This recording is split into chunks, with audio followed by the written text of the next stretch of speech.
السلام علیکم ورحمۃ اللہ وبرکاتہ۔ آج ہم ایک ایسے لفظ پر غور کریں گے جو قرآن پاک کا حصہ ہے، ایک ایسا لفظ جو ہمیں اتحاد، محبت اور قربانی کا درس دیتا ہے۔ یہ لفظ ہے بنیان المرصوص۔ اللہ تعالیٰ سورہ صف کی آیت نمبر 4 میں فرماتے ہیں، ان اللہ یحب الذین یقاتلون فی سبیلہ صفا کأنہم بنیان المرصوص۔ بے شک اللہ ان لوگوں سے محبت کرتا ہے جو اس کی راہ میں اس طرح صف باندھ کر لڑتے ہیں جیسے وہ سیسا پلائی ہوئی دیوار ہوں۔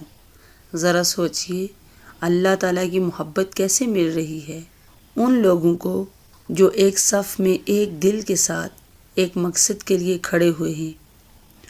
بنیان المرصوص کا مطلب ہے ایسی دیوار جو سیسے سے جڑی ہو، مضبوط ہو، اٹوٹ ہو، جو نہ ٹوٹتی ہے نہ بکھرتی ہے۔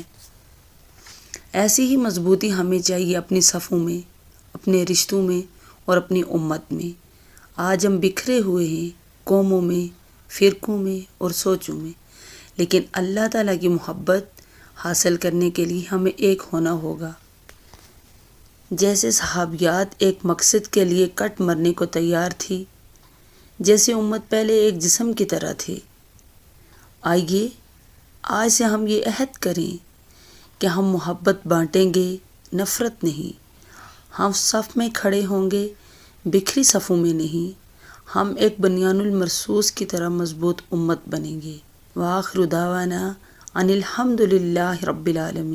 اگر آپ کو یہ ویڈیو پسند آئی ہو تو لائک کریں، شیئر کریں اور ہمارے چینل کو سبسکرائب کرنا نہ بھولیں۔